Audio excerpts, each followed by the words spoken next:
I'm Larry Weeks, and this is Bounce. A couple of years after the financial crisis, when the Deepwater Horizon oil rig exploded and, spilled a bunch of oil into the Gulf of Mexico, and BP was in the news, it lasted for months.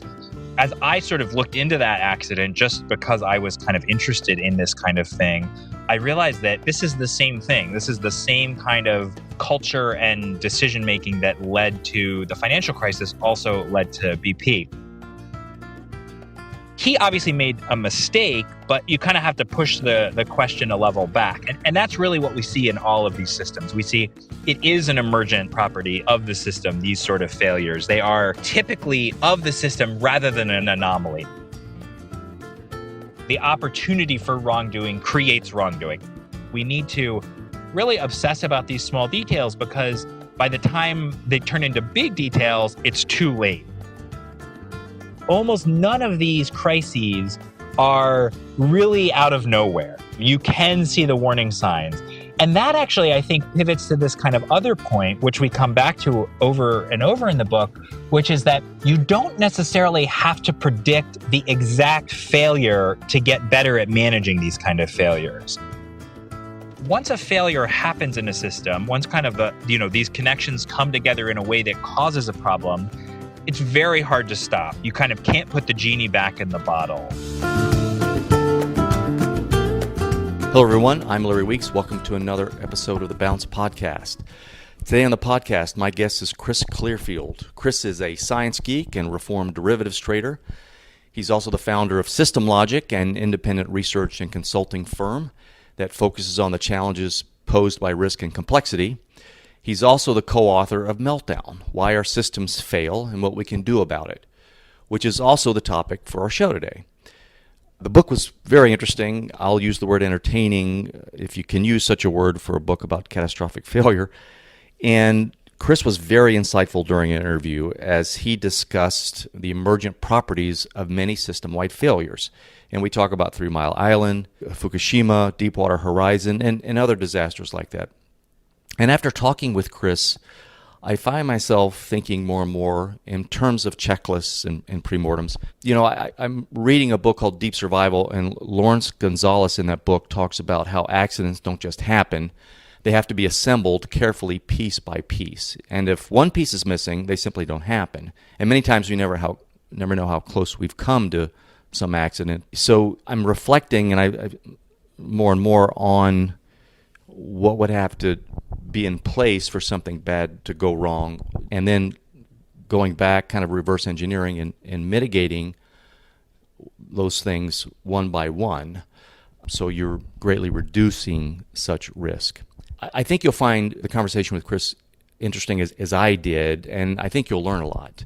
In fact, I learned not only via reading the book, but my conversation with Chris, how to be a better manager of teams. And there are specific techniques to that end that are worth the listen, in my opinion, just for that, because they also relate to organizational failure. We also talk about why systems fail and how some of these companies handled or weathered a crisis much better than others.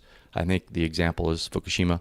We talk about tight coupling, the cascade effect of small failures, a learning process called anomalizing.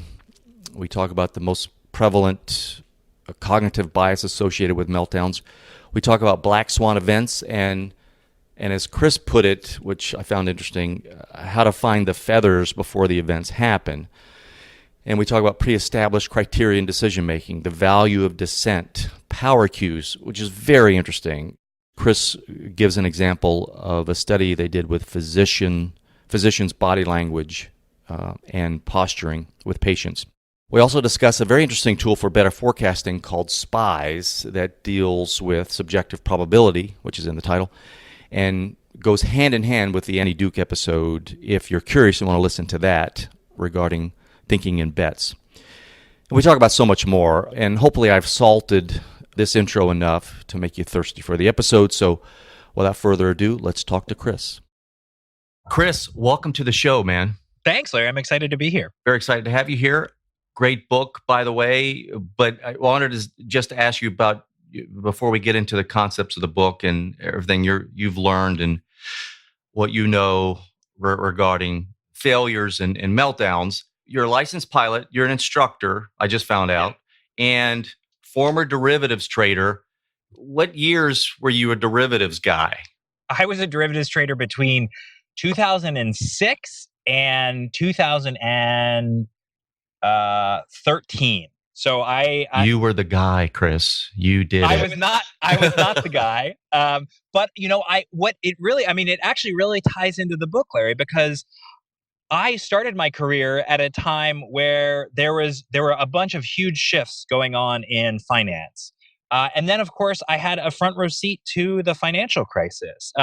The firm that I traded for, they didn't trade any of these kind of mortgage-backed derivatives. They weren't in that business. We were trading everything on stock exchanges, basically, when I worked there. But, obviously the kind of impact of the financial crisis was felt far and wide. And so it was actually kind of planted the seeds for the book as I was trading and watching this kind of landscape evolve around me. I thought it was a question I was really struck by. Why do some of these companies seem to be handling this crisis very well and others are really, really struggling with it? So in a sense, I think the book wouldn't be here if I hadn't have been in that position. And you mentioned flying. At the same time, I was actually not flying because I had started learning to fly, but then I moved to Japan, and there's not really the infrastructure for flying small airplanes in Japan. But I was still kind of reading obsessively about it and reading about why plane crashes happen and sort of trying to understand that. And so those two threads linked with a bunch of other things, but I really do think of that as the kind of the kernel of what ended up being this work that's about much more than just the kind of the business meltdowns and much more about plane crashes, but really I think is informed by both of those things. Is that how you came to the book? The idea in the book was some of the things you saw happen, and there was a back-to-back meltdowns back in that day, at 9/11, then we have this financial crisis, what have you. But yeah, no, exactly. So that was it. And it was really that question, like, why do some organizations struggle with this and others seem to be pretty good at managing this kind of risks? I think that was the sort of seed of the question in many ways. But then when a couple of years after the financial crisis, when the Deepwater Horizon oil rig exploded and spilled a bunch of oil into the Gulf of Mexico, and BP was in the news. It lasted for months. As I sort of looked into that accident, just because I was kind of interested in this kind of thing, I realized that, wow, this looks a lot like this is the same thing. This is the same kind of I think kind of culture and decision making that led to the financial crisis also led to BP. There are patterns. And so that's exactly right. These are sort of underlying these accidents are kind of, or these crises are sort of the same thing. And then I had the great pleasure to kind of team up and start thinking about these with my co-author, Andras Tilchik. And he and I have been friends forever, basically. And we were roommates in college together, but we studied very different things. I was kind of a science geek and on the sort of science and systems side. And Andras studied sociology. And then he went on and got his PhD in sociology and organizational behavior and behavioral economics. So we kind of came back together, and it was a really nice mix of perspectives. And so the book really grew out of that. So let me jump into it. Meltdown made me think about systems that either governing our lives or may soon govern our lives, specifically like Internet of Things, IoT, what here. So is the idea that something good like an organizing system, technology, or management hierarchies can result in something very bad when these systems become too complex or too layered? Yeah, and I'll take a step back because I think that's a great place to start. I guess the thesis of the book is really that we're surrounded by all of these systems, and we can talk more about what we think of as a system.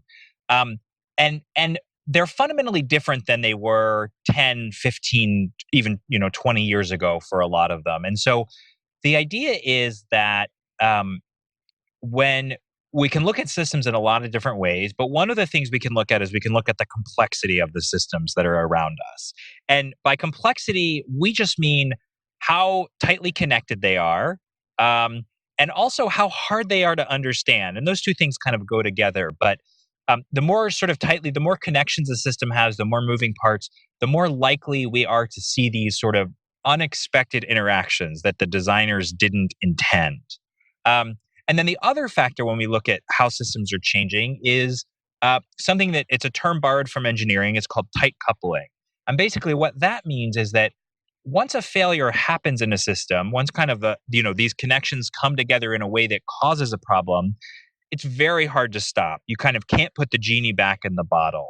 And the sort of quintessential example of a complex, tightly coupled system or the failure of a complex, tightly coupled system is the 3 Mile Island nuclear disaster. So this was a nuclear meltdown that came not from a huge failure, but came from this series of small failures. So you had, a couple valves that were closed that should have been open. You had some water leaking into a part of the plant it shouldn't be in, a non-nuclear part of the plant. And then you had the operators in the control room who really couldn't understand what they were seeing in real time.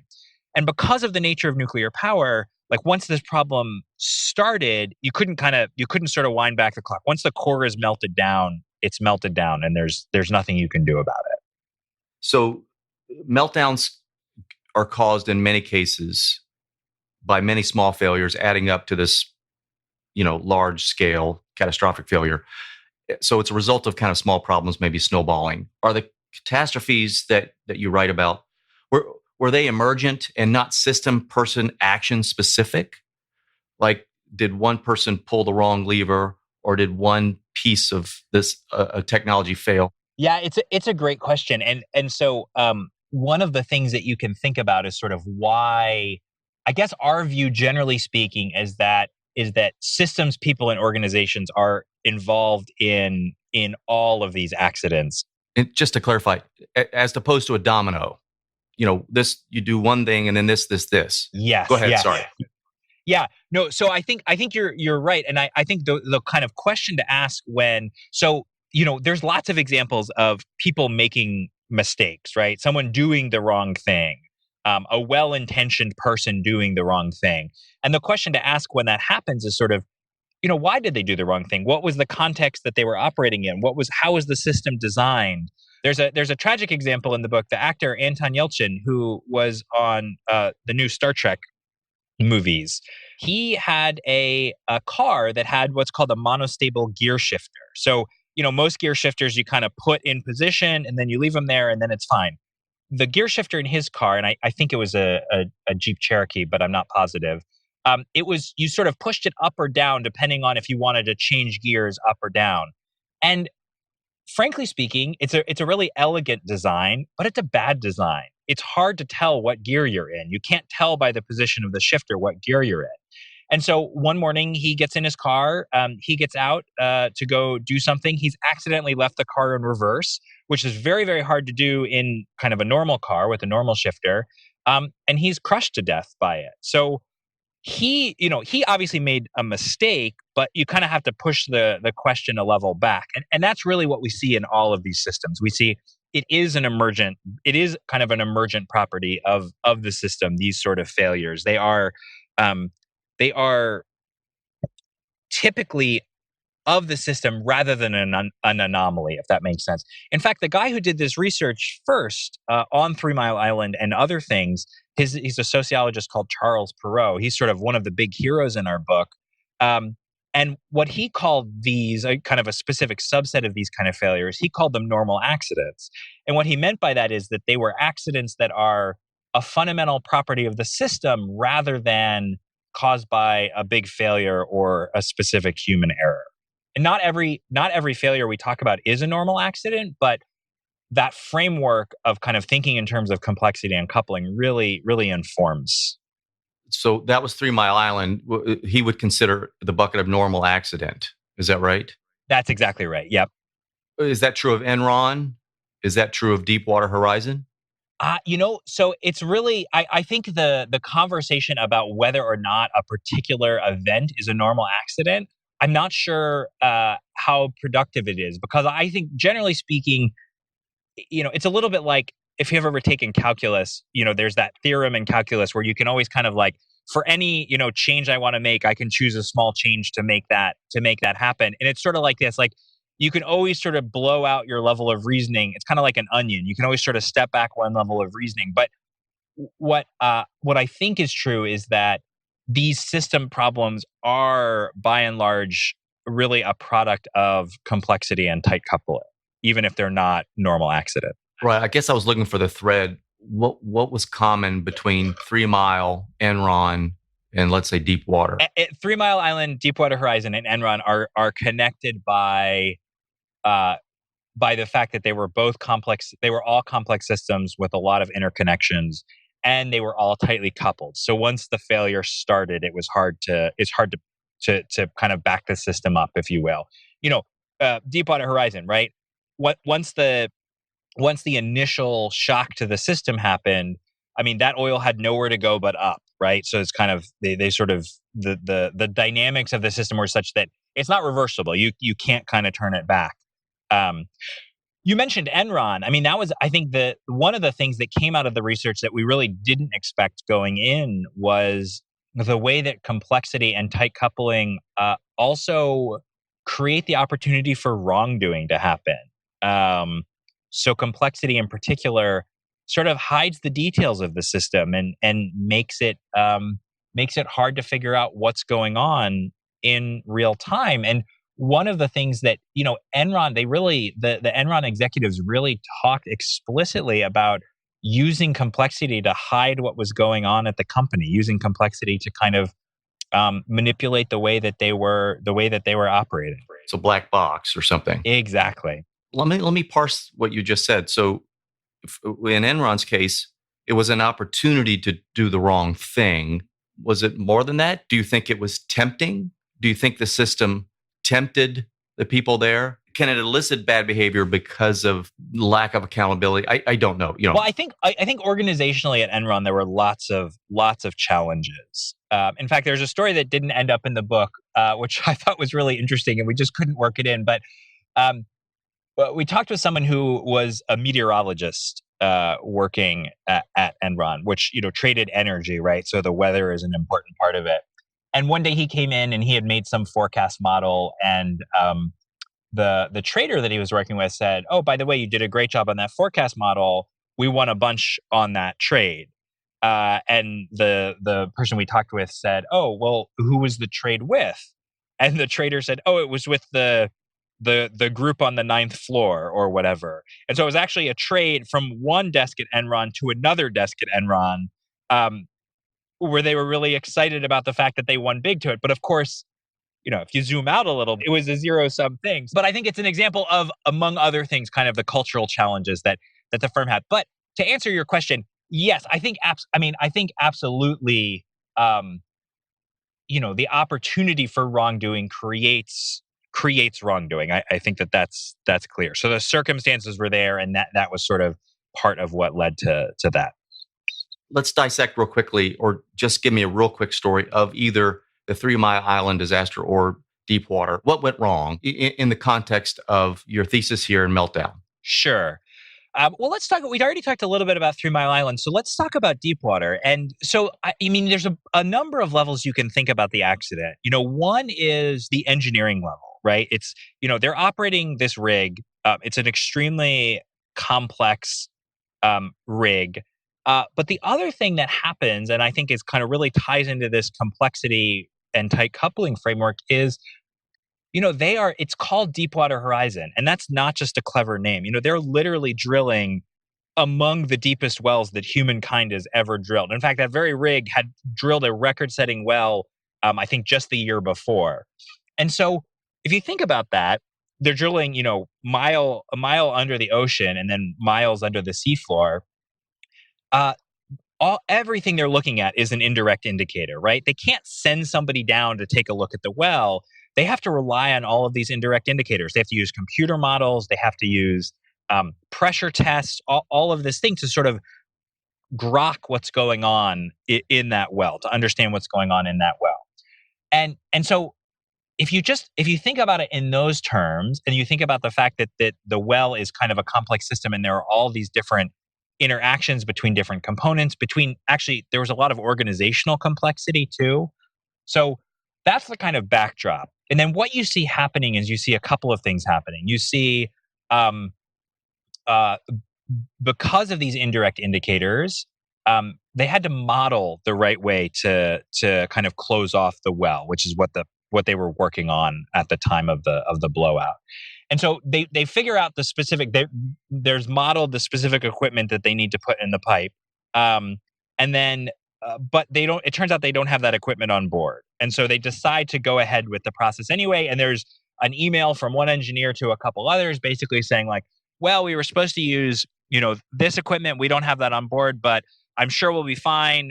We're always fine." And so you have this kind of organizational element of not paying attention to these small details, of not sort of obsessing about the importance of these small things. And I think we'll talk about lessons in a little bit, but I think that's a really important thing to think about when we're dealing with these kinds of systems, that we need to really obsess about these small details, because by the time they turn into big details, it's too late. So you had that. You had them using different equipment. To save money, BP skipped a test on the cement that they pumped down into the well to close it off. And in addition, there were the kind of production pressures. So BP wanted to disconnect the rig. And although they ran what was called a negative pressure test to kind of double check the integrity of the well, they misinterpreted the results. So the results actually suggested that the well wasn't all set, and they had these kind of kicks, they called them. And so, but they didn't focus on that. They ignored that information. So you see a kind of bunch of failures that, I, I think one way to say it is Murphy's Law is not true. Most of the time, we get away with these small things. Most of the time, we have a small failure and it doesn't really affect us. But what we see here is that in a complex system, these kind of failures, you're exactly right, they sort of pile up. And then by the time they are incontrovertibly failures, it's basically too late, if that makes sense. They build on themselves because of dependencies or maybe lack of same. In other words, it sounds like maybe had Deepwater done one of the things, had the accident started, something could have capped it or stopped it. But part of the problem was fail-safes weren't put in place on top of poor design, right? Yeah, exactly. And actually, there's kind of a bigger irony, which is in these systems, in complex systems, additional safety features, they actually often add complexity. So they actually worsen the problem rather than helping you, because they might be designed to solve a specific issue, but when you think about how they interact with the system as a whole, they end up causing more or as many problems as they solve. And then the other thing I'll say about that, because I think that's it's an important point, and it's kind of part of the bigger thesis of the book. So I think deepwater drilling is different in a fundamental way than, say, onshore drilling, in that everything has to be indirect because you can't send anybody down. And therefore, in this kind of complex, tightly coupled environment, our approach to these things need to change. And what we see from BP and Transocean, who actually was the company that ran the rig, is they fundamentally took an approach to safety that was much more appropriate to simple systems rather than complex ones. So, BP famously obsessed about things like having a lid on your coffee cup and holding down to the handrail while you walk down the stairs. Transocean, their employees actually made like a hip hop video talking about hand safety, how you had to keep your hands clear of equipment. And listen, those are really, obviously worker safety is hugely important. Those are really important things. But I think what's telling is that those are not a substitute for system safety. You need to approach system safety in a different way. And maybe they lull you into thinking you're safe elsewhere. Exactly. I think that's a great way to put it. And in fact, Transocean, I won't get the quote right, but if you look at their annual report, they have some quote in it that says something like, notwithstanding the tragic loss of life in the Gulf of Mexico, we had from a statistical perspective, according to our metrics, we had the best safety year in the history of the company. And so, that's kind of a tragic statement, right? What they're saying is, sure, this rig blew up, but kind of if you look on aggregate, we had pretty good worker safety across the board. And it's like, well, you guys weren't measuring the right thing. You want to be rock solid on the black swan events, and they may never happen. So it's easy not to think of those things, but those things can actually destroy and wipe out any successive or previous small victories or optimizations, right? Yeah, there's kind of embedded in there a really interesting point. So two actually interesting points. You talked about the black swan, and of course, the black swan entered everybody's consciousness after Taleb and his book, which is really an interesting concept. And as we did the research for this, what we kind of came to conclude is that sure, there may be these black swans, but actually, if you look in the right places, you can see feathers all over the place, right? So there are black swans, but almost none of these crises are really out of nowhere. You can see the warning signs. And that actually, I think, pivots to this kind of other point, which we come back to over and over in the book, which is that you don't necessarily have to predict the exact failure to get better at managing these kind of failures, right? The kind of way that we think about, okay, how do you build resilience in your organizations? How do you train managers to be better at kind of capturing information about things that might not be working? How do you develop this ability to pay attention to these small failures in order to prevent the big ones? There's two things. One, those things actually help you do a lot. They help you deal with any kind of crisis, not just a specific crisis. So, I mean, it's a little bit like a seatbelt, right? You wear a seatbelt in the car not because you know exactly what your problem is going to be, not because you know exactly where you're going to get hit from, but you wear a seatbelt in your car because it helps protect you regardless of what happens. If you get hit from behind, if you get hit from the side, etc. And so that's a great example of how we think about these organizational tools. They let you be better at preventing lots of different kinds of crises. You don't have to say, oh, this is the way we're going to fail. We need to mitigate it. This makes your organization, thinking in this way makes your organization broadly more resilient. And then the other flip side is that it also helps you with innovation. And I think that's a really interesting kind of corollary. Oh, wow. I want to go there, but let's stay on resilience because you brought it up. So speaking of Taleb, Black Swan, but he also wrote Anti-Fragile. And that's kind of what you're talking about, right? Obviously, previous failures can build resilience and you learn from them and you become more resilient. That's part of being anti-fragile. But let me focus on the human factor just because it's a little more practical in the sense of, take home and use right away, although systems are very important.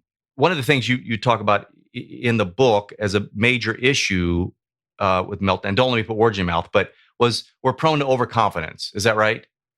So in other words, would you say that the most prevalent cognitive bias associated with meltdowns or org failure is that? Or is it some form of availability heuristic or bandwagon effect? Yeah, I don't know if I could choose my favorite cognitive bias associated with these kind of things, just because they really do affect things. I do think overconfidence is a huge one, and in particular. So I don't know how useful it is just to say kind of, oh, broadly speaking, we're overconfident. I think that's something a lot of people understand and have thought about.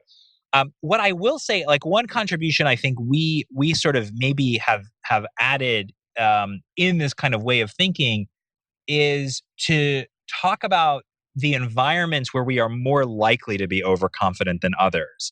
And so, there are environments where we develop really good intuition about things, right? Where we kind of really get, we get good at stuff. I mean, Annie Dukes, I heard your interview with her, poker player, her new book is great. But what I think poker is interesting is you get a lot of feedback on it, right? You make a decision, you make a bet literally, and then you get feedback on that bet. So you kind of have this cycle of learning that you can undergo. But a lot of environments don't give you that opportunity to learn. in a more kind of a realm that's a little bit more serious than poker, if you think about medicine, so emergency room doctors have a really hard job. And part of why they have a hard job is because they might see a patient, they might, triage them, they might come up with a diagnosis and either send them home or admit them to the hospital. They probably never see that patient again, and they probably don't get the results of that. So it's hard for them to develop an intuition on whether or not they were right or not.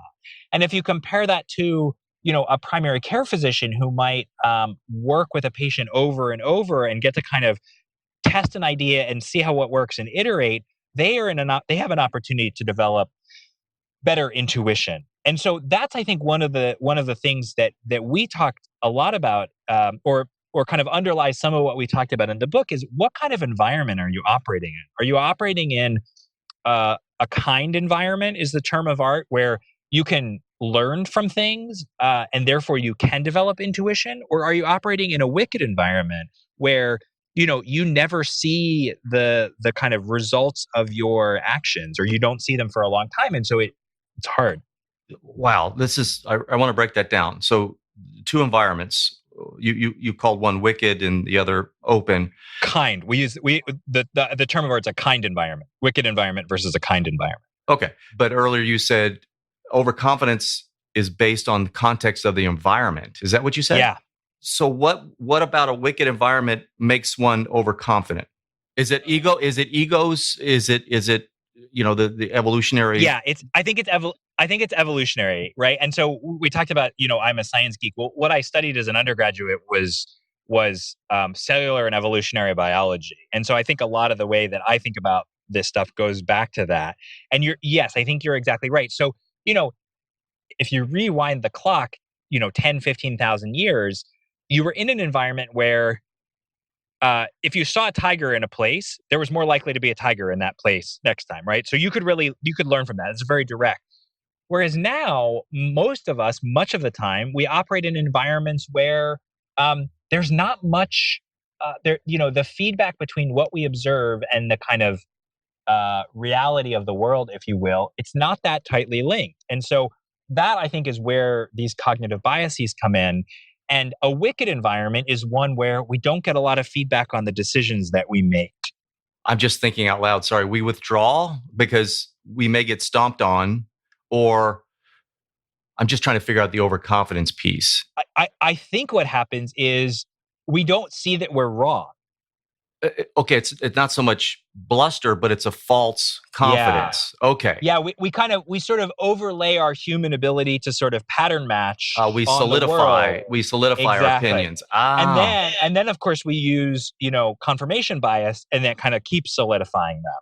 So that's, I think, one of the things that we found really interesting, which is that there really are different kinds of environments, and complex systems are certainly wicked environments. And so all the tools of intuition that we develop and that we get good at, they very often don't translate well to the kind of complex environments that we operate in.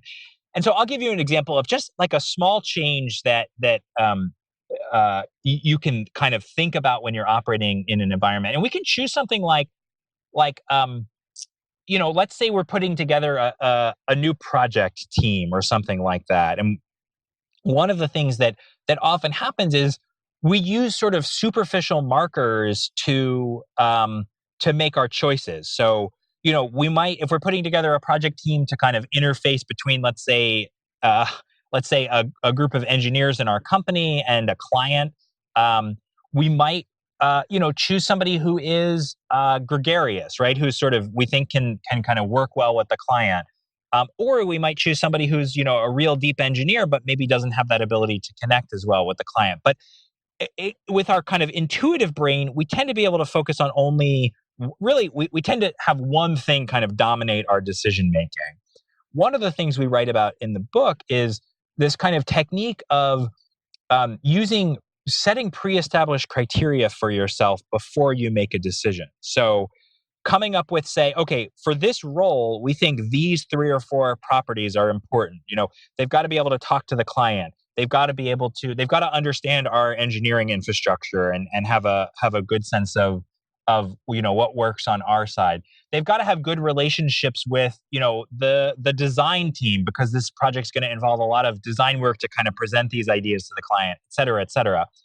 And then what you do is you come up with these criteria independent of any people, right? Independent of the people who might fulfill this role. And then you can score these people based on this criteria, and really just give them you can make it as simple as possible. Give people a 1, a 0, or a -1 in each of these little buckets, add it up. And then all of a sudden you've kind of got at least a rough metric of who might be good at this role, who might not be.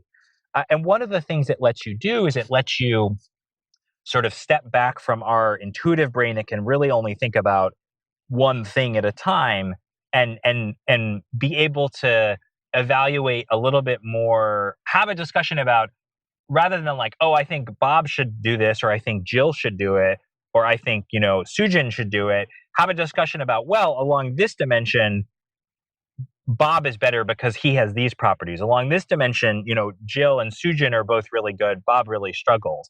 So it just lets you take a big decision and kind of break it down into smaller ones. And you can do this in really fancy ways too, that we talk a little bit more about. But that's kind of the basic idea of how you can tame a wicked environment and kind of overcome some of these biases. And there's also the value of just speaking up, right? Or embracing dissent. And to your point, that's one way of doing it up front before something starts. But we need to get to environments where it's okay to speak up and admit a mistake, or have a culture of openness as to mistakes or failures. I interviewed Ashley Good. She's got a failure consultancy, and she talked about the genesis of a nonprofit. They ran it's called a fuck up report. It was a yearly report on their failures. And I thought it was a cool way to kind of have this open culture where mistakes were embraced, in the sense that, hey, let's learn from them, right? Versus beat people down and knock people out, or what have you. Yeah, well, actually, let me kind of let me open this discussion up a little bit too, and because you're a former Googler, right? You were there for a number of years. From the outside, that culture seems to be one that is very open and kind of is willing to talk about learning from mistakes and trying new things and learning from things that don't go well. Was that your experience from the inside there? Yeah, we had. In fact, you mentioned it in the book. We had a lot of, at least for my teams and the larger department division I was part of, a lot of postmortems. I mean, I had done that at other companies in different forms, but they never were formal as they were at Google, where we would gather for a week all the information in a postmortem doc, and all the players in the org that were involved in the project, would put their comments, what happened from their point of view and what have you. And then we would have a meeting and sit down and talk about it. And it was a matter of what went wrong. Let's not do it again. Let's put things in place so that this doesn't happen. But for the most part, it was fairly open. But there'd be some meetings, especially among managers or, high achievers, VPs or what have you, directors. And, there's some posturing. It's not as open as you think. Some of it is just organic. These people bring their egos and everything else into the room. Yeah, no, and it's interesting. I mean, you kind of, it is a hard question for organizations, and I don't think it's something, you're never done with it, right? You're never done. You can never kind of, sort of dust your hands off and say, okay, we're done with our organizational culture. It is itself a continuous process of learning, but there are things that you can do, and I think that smart leaders are starting to figure out how important this is, and they're starting to realize how much they need to focus on these things, and you see that kind of in different contexts. We have one story in the book which is it's such a great story. It takes place on an aircraft carrier during this big exercise. Lots of planes landing and taking off, and this sailor has dropped a tool on the deck and he can't find it, and that's a big deal, right? Because it could get sucked into a jet engine. I mean, it could not only destroy a plane, but also potentially kill somebody. So he's looking for it. He can't find it. He goes and reports the fact this tool is missing. And they have to call off this exercise. Planes get diverted to other places, They scour the deck. They find the tool. So all is well ultimately. Well, the next day they have a big ceremony honoring this guy for his bravery, honoring him for his bravery in coming forward and saying that he lost the tool. And I think that's a great litmus test for someone to kind of reflect on. Like, do I reward people if I'm a manager? Do I praise people for bringing their mistakes to me in kind of an honest and open way?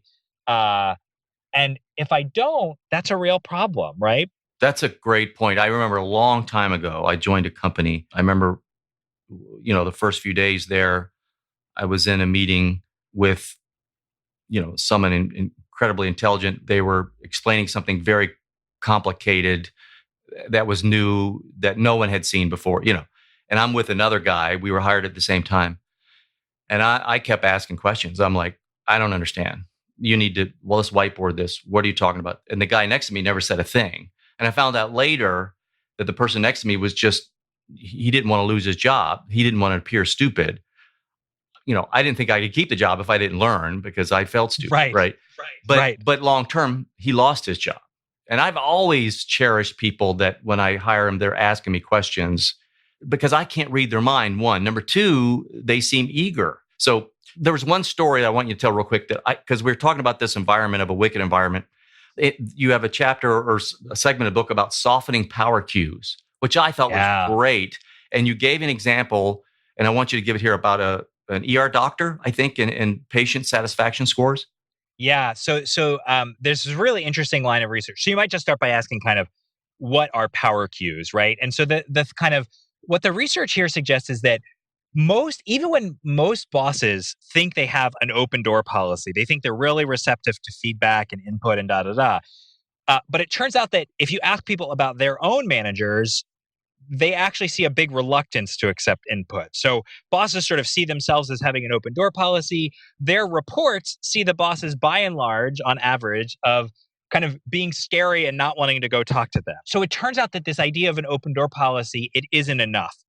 There are a lot of subtle biological hierarchical cues that we send to people kind of in our everyday. And there's a group of researchers that looks at this, and it's really, really interesting stuff. And in this example that you're talking about, they run a study where they have basically a physician and they put them in different positions. Either they're standing above the patient, they're sitting at eye level with the patient, or I think that they're sitting lower than the patient on the table. And what they find is that when they run this study, which is in a kind of controlled lab setting where the people are prompted with this, what they find is that people are much more likely to share information when the doctor's not standing and looming over them. And it's so interesting, right? That it's just such a tiny change and it just has a huge win. And I think that's actually what we see with the research in the book over and over. Meltdown, it's called Meltdown, Why Our Systems Fail and What We Can Do About It. And the reason that and what we can do about it, that's so important. 2/3 of the book is really about solutions. It's about how we can think about designing our systems, how we can think about our organizations and teams, but so much of it revolves around these small wins, these things that don't cost a lot of money to do, just require a little bit more awareness on our parts, and they make a huge difference. And actually, I'll tie this back to the innovation thing that we were talking about, that we touched on before. I mean, that was one of the things that was surprising to us, which is how similar the things that help us avoid meltdowns, how similar those are to the things that can result in big wins from an innovation perspective. And these are things like, paying attention and interrogating until you really understand everything. So don't treat these small failures as, oh, we had this small failure, good thing it didn't result in a big issue. Treat it as, oh, we had this small failure. Let's learn about our system in this way. Let's focus on this and learn more. And I think what this gives us is it gives us the flip side in innovation is that, the kind of small things that don't make sense, well, that's a new market, right? That's a new area that we can make a product or compete or something like that. That's a potential niche that we can exploit. The ability, one of the things that's critical in meltdowns, as we've been talking about, avoiding meltdowns, is getting people to speak up about the things that they see that are wrong, like this sailor who confessed that he had lost a tool, even if you don't have a solution, right? And that's really hard. It's hard to come to your boss and say, I made this mistake, or I noticed this thing that's wrong. I don't know what to do about it. And the same thing is true in innovation. Innovation comes from combining um, a bunch of sort of half-formed ideas into a new idea. So if you don't have the kind of organizational culture that supports talking about possibilities instead of talking about solutions, then it's much, much harder to innovate. Or it's a user innovation in that something needs to be solved within the team, which is a tip of the iceberg for a market. In other words, let's create this solution. Well, Slack is an example. Slack was created based on they were trying to find an elegant solution for their communication processes. Well, that became this product that everybody wanted or needed, or so user innovation comes out of that. Problem identification within the team or within an organization, right? So I took this note down. You have a great sentence in the book that says, and maybe I think I paraphrase it, that in a problem solution discussion, if the leader speaks first, you may never get the great solution. And in the context of meetings, you have your team go first on, hey, we have this problem. What do you guys think is the solution? Versus coming at it like a normal leader would and go, hey, we need to do this. You take that task. You take this task. And I think you give the story of a lady whose kids were upset about the tasks they were giving, their chores. Yeah. And she didn't know what to do because they were both upset. And then she let them come up with the solution. Yes, exactly. Exactly. And yeah, it's a great example. I mean, so I think it's the kind of bigger point of, if you're a leader, speak last. I mean, it's kind of a layup. It's amazing. There's a really interesting research project that was done around this. And what they found is if a leader started by giving their opinion and said, the most important thing is that we all agree, the group generated half the number of ideas than a leader that started by saying, I think the most important thing is we hear from everybody. We hear everybody's opinion. Now, what do you all think should be done? Right? So, ideas are the currency of success, right? So here is a group that literally generates basically twice as many ideas than one where you have a directive leader. So that's just fascinating. And I mean, talk about a small win, right? It's a sentence at the beginning of the meeting.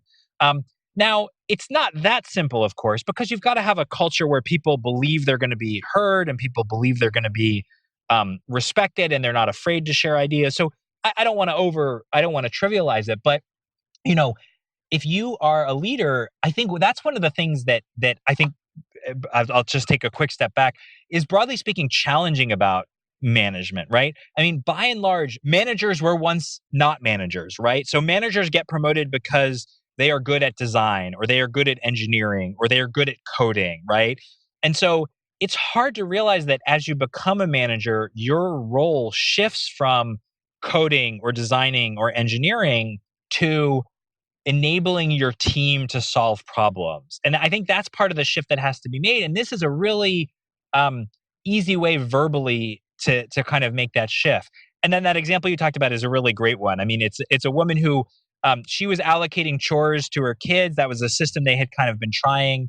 And both kids thought that the chores they were getting was unfair. And so she kind of didn't know what to do. And she said, well, what do you guys think should be done? And I think their solution was that they, like, Saturday mornings, whoever got up earliest could choose the chores they wanted to do. And so they were both happy with that solution, even though to her it seemed she never would have come up with it.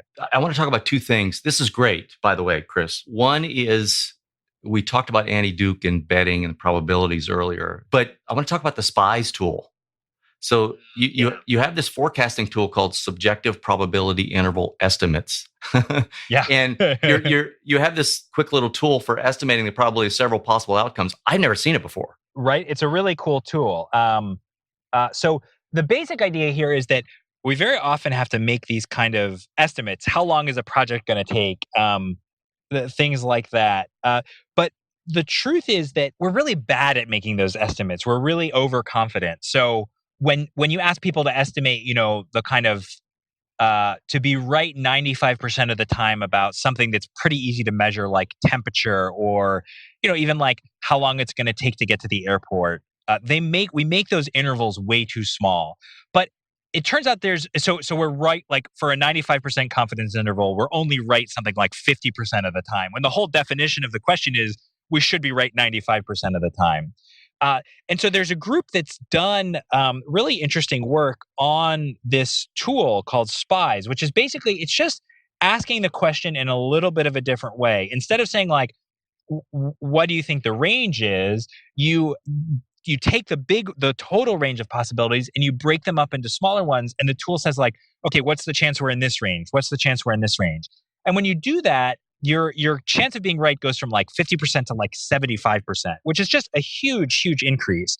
So it's actually one of the tools we link to on our website. So listeners can go to rethinkrisk.net/spies, SPIES. And they can see a link to the tool and sort of read a little bit more about it. So first of all, I've been, again, back to Annie's, talking about probabilities and game theory. Yeah. I think it was a very big, helpful to me, clarifying question. Would you bet on this? So let's say I think there's a chance that we're going to win this deal. Let's say it's some kind of sales forecast. Would you bet on this? Kind of clarifies to me, am I willing to lose money? How much I'm willing? That's just some kind of visceral way to just some clarity.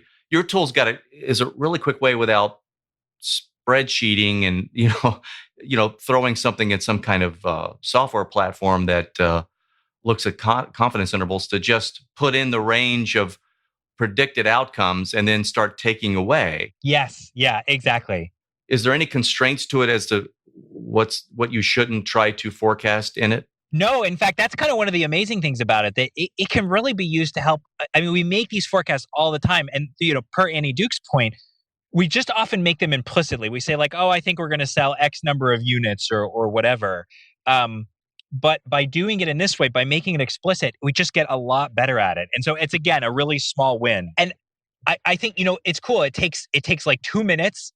You can even do it as a group. You can have different people in the group do different things. And then, you could get a good, like a kind of good consensus on like, okay, if we're, making a new widget, how many units a year do we think we're going to sell? Like, you can end up with a much better estimate for that. I was actually looking at it and say, okay, I wonder if I could say how happy this is going to make me. Again, it's like this clarifying question. This tool is a clarifying tool to say, we're going to get closer to the truth. And the other thing I thought was important in your book, going back to being resilient and preventing these meltdowns, these disasters, and you recommend it, and that's premortems, which is obviously the opposite of a postmortem after the event. It's before the event. And considering, okay, the worst thing did happen. Now, what caused that worst thing? Yeah, exactly. And what it does is it ties into our real, I mean, the thing that we do so well as humans is we tell stories. And this basically taps into that storytelling ability to totally change how we approach something. So exactly as you said, you do it before an event and you say, okay, let's imagine we're starting this new project or whatever. It's 6 months from now and the project has failed horribly. What are the reasons for this failure? Why did this failure happen? And by kind of biasing ourselves to the project has failed horribly, it really helps us generate these explanations. And it also means that, the goal of us as a group running a premortem, and where you should, by the way, get everybody to speak, as we kind of talked about before, the goal of us as a group is that we are all of a sudden now, we're now being kind of incentivized to generate things that are going to go wrong rather than generate clever solutions. And that's a shift as well. At Google, I built a team and managed a team that actually, for a short while, managed the ad spend for the world's largest retailers. I mean, on this continent and in Europe, and you can imagine there's just a lot of money that my team was bidding, helping to manage, because these retailers wanted a certain return on ad spend. That we couldn't spend willy nilly. We were on the hook, and I was scared to death. So we did that. We went through this whole exercise of a premortem, saying, okay, we just spent, $300,000 within 2 hours. What went wrong? Or we listed all the worst. We listed all the worst outcomes, kind of the black swan events, and then we kind of backed into what caused those, and then from there put alerts or put stop safety measures in place so that would never happen. Right. It was very, very useful. Yeah. It's perfect. And I think that's the power of the premortem too. It's not, the output is not like, are we going to do this project or not? The output is, okay, we're going to do this project. Here are the things that we want to really think about mitigating. Yeah. It's a power of negative thinking in a way. It's like, exactly. We have to think, we have to think right now of the worst. And what would that be? Right. You said you interviewed somebody who used it for deciding on a new job. Could you tell us about that? Yeah, sure. It was a great use of it. She was thinking about switch. She had recently switched jobs within a company, and she ended up being pretty unhappy with her new manager. And so basically, she took a step back and she said, "Well, like the thought process I just went through to switch to this new job obviously did not work because I ended up in this situation. And so, what am I gonna do?" She had kind of the opportunity to move up to a different sort of role under that same manager, or the opportunity to move to work with a new manager. And so what she did was she said, okay, let's imagine she used it to sort of compare these two possibilities. She said, rather than thinking like, oh, I'm going to take this job, here's the upside if I take this one versus this one, she thought about, okay, I'm going to take this new job. I'm going to imagine that it's 6 months from now and I'm really unhappy. I'm going to imagine that it's a year from now and it's clear that I made a huge mistake in taking this job. Why did I fail at this job? Why did I do that? And what she realized was that the things that she might make her fail are things that she could find more information about. So it was like, am I going to have enough technical resources to, get these initiatives through? Am I going to be able to, I need to understand how this manager addresses this particular kind of thing that's important to me. So what she was able to do is, she had, I don't know, let's say maybe 90 minutes of kind of informational interviews with different members of the team. And her point was that, in 90 minutes, or maybe it was an hour, in an hour, I can only ask a handful of questions and get real answers on it. So now I know what questions I really want to ask because I know what's going to lead me to failure. So I know how to kind of dig into that and penetrate a little bit more. So to kind of take a step back and scaffold, I mean, I think we think, we're biased obviously, but we think Meltdown's an important book and we really want it to have an impact in the world. And I think the reason it's important is kind of for these three things. I mean, one is that our world has changed. The way failures happen now is different than it used to be. And so we need to be thinking about these systems differently. Our old tools don't work on these complex, tightly coupled systems that are now around us in all different ways. They give us a lot of capabilities, but they also can fail in these big ways. But the kind of corollary to that is that there really are a set of tools we can use to do better. There are a set of tools that we can use to manage these systems and to understand how they're going to fail and to get ahead of those failures. And the good news is they don't cost millions of dollars. Some of them are, simple tweaks we can make just in how we run our day to day, both at work and at home. And I think that that's really powerful. And the third thing that I kind of would want people to take away with is that, and I don't want to be melodramatic here, but these systems failures are tragedies. We write about everything from we write about some things that aren't tragedies, like the Oscar meltdown at the Oscars, where the Best Picture envelope was accidentally switched. But we write about things that really affect people's lives, from the lead poisoning in Flint, Michigan, to the Volkswagen Dieselgate scandal, where these cars are out spewing pollution, to stories of big firms that have failed and cost tens of thousands of jobs. And so I think a lot of us don't think of ourselves as managing complex systems. But if you take a step back, you realize that many of us actually are managing complex systems. And there's a real downside when we don't get this right, whether that's kind of making the right decision about what kind of house we want to move into, or making a decision that could really profoundly affect a business that we're part of, and might cost the jobs of ourselves or our colleagues. So I think that there's really a humanitarian element to this that I think is really important. It's a really good book, Chris. You and Andre did a great job in it. Like I said, it's interesting, but yeah, very serious consequences in some of these disasters. But you're kind of taking those disasters and helping us learn from it, and hopefully preventing future disasters similar to this.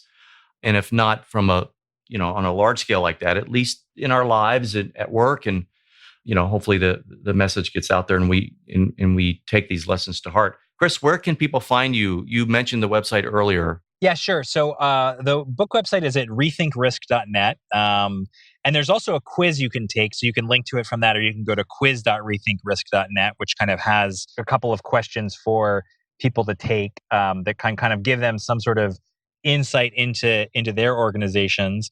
I'm on Twitter at Chris Clearfield. My co-author is at Andras Tilchik, ANDRASTILCSIK. And yeah, that's basically where you can find us. And you're not only a pilot and teacher and former trader, what have you, author now, but you run a company called System Logic. Yeah, that's exactly right. So System Logic is sort of many of these ideas in the book put in a very practical context for managers that, may think, maybe struggling with these ideas, maybe, coming off of a failure that they didn't understand, or working to just trying to work to make their organization more resilient, better at innovation. And so what we do is we provide very practical tools for people to kind of get a handle on these systems. So we use a bit of technology, we use a bit of social science, we use a lot of systems thinking, and it's a way to kind of help managers get a handle on these things. And that's where at system-logic.com. Chris, thank you again for coming on. Really enjoyed it. Yeah, Larry, it was my pleasure. I really, really enjoyed it. And I thank you. Thanks again. Take care. Thank you. Bye-bye. Well, that is all the time we have today. Please spread the word if you enjoyed the episode. Leave us a review on iTunes and share it with your friends on your favorite social platforms. Big thank you to Sam Williams, my audio guy. Make sure you visit LarryWeeks.com for all my content, and we will talk again soon.